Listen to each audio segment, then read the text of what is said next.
नमस्कार, मैं कृष्णा अवतार। आप देख रहे हैं द दैनिक न्यूज़। साल 2024 के लोकसभा चुनाव के लिए भाजपा ने रविवार को अपना संकल्प पत्र जारी कर दिया है। इसमें प्रधानमंत्री मुद्रा योजना के मिलने वाले लोन को 10 लाख रुपए से बढ़ाकर 20 लाख रुपए करने की बात कही गई है। यानी अगर भाजपा सरकार वापस सत्ता में आती है तो योजना के तहत मिलने वाली लोन रकम को दुगना कर दिया जाएगा। बता दें कि 2015 में शुरू हुई इस योजना का मकसद रेहड़ी पटरी वाले से लेकर छोटे कारोबारी को बिना किसी गारंटी के लोन मुहैया कराना है। कोई भी व्यक्ति जो अपना स्वयं का व्यवसाय शुरू करना चाहता है वह इस योजना के तहत लोन ले सकता है। इसके साथ ही अगर कोई अपने मौजूदा व्यवसाय को आगे बढ़ाना चाहता है तो भी उसे इस योजना के जरिए लोन मिल सकता है। बता दें कि मुद्रा योजना के तहत अभी अपने बिजनेस को शुरू करने वाले लोगों को कुल 3 कैटेगरी में लोन दिया जाता है। पहली कैटेगरी है शिशु कैटेगरी, इसके तहत लोगों को 50,000 रुपये तक का लोन मिलता है। दूसरी कैटेगरी किशोर कैटेगरी, जिसके तहत 50,000 रुपये से लेकर 5 लाख रुपये तक का लोन दिया जाता है।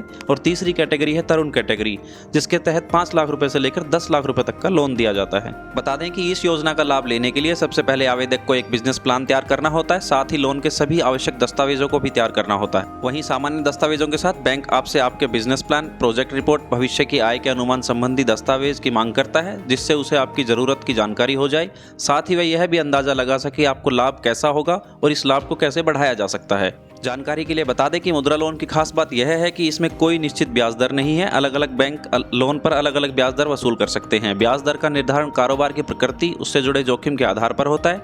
वैसे आमतौर पर यह 10 से 12% सालाना के हिसाब से रहता है। इस लोन को पाने के लिए आपको एक चरण प्रक्रिया से गुजरना पड़ता है, जिसमें सबसे पहले आप किस बैंक या वित्तीय संस्थान से लोन लेना चाहते हैं यह तय करेंगे। आवेदक एक से अधिक बैंकों का चयन भी कर सकता है।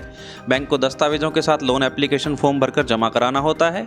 मुद्रा लोन के लिए आपको आवेदन पत्र के साथ बिजनेस प्लान या प्रोजेक्ट रिपोर्ट, पहचान संबंधी दस्तावेज जैसे पैन कार्ड, आधार कार्ड, मतदाता पहचान पत्र आदि बैंक को देना होता है। एक से ज्यादा आवेदकों की स्थिति में पार्टनरशिप संबंधी दस्तावेज, टैक्स रजिस्ट्रेशन, बिजनेस लाइसेंस आदि जमा करने होते हैं। बता दें कि दस्तावेजों की संख्या, लोन की राशि, व्यापार की प्रकृति, बैंक नियमों आदि के आधार पर कम या ज्यादा हो सकती है। जैसे कि निवास के प्रमाण संबंधी दस्तावेज, टेलीफोन का बिल या बिजली का बिल, आवेदक की 6 महीने से कम पुरानी तस्वीर, मशीन या अन्य सामग्री का कोटेशन जो आप जहां से खरीदना चाहते हैं, साथ ही सप्लायर के बारे में जानकारी और जातिगत श्रेणियों की जानकारी देनी होती है। और अगर लागू हो तो पिछले 2 वर्ष की बैलेंस शीट और प्रोजेक्टेड बैलेंस शीट आदि भी। बता दें कि बैलेंस शीट का प्रावधान 2 लाख से ऊपर के लोन के लिए होता है। मुद्रा लोन के लिए उस सरकारी या किसी अन्य बैंक या वित्तीय संस्थान से आवेदन देना होगा जो मुद्रा लोन देता हो। आवेदन के लिए आपके कारोबार की पूरी जानकारी, प्लान सहित अन्य दस्तावेज जमा कराने होंगे। आवेदन सही पाए जाने पर बैंक या वित्तीय संस्थान मुद्रा लोन पास करेगा और आपको मुद्रा कार्ड प्रदान करेगा। इसे आप अपने हिसाब से खर्च सकते हैं।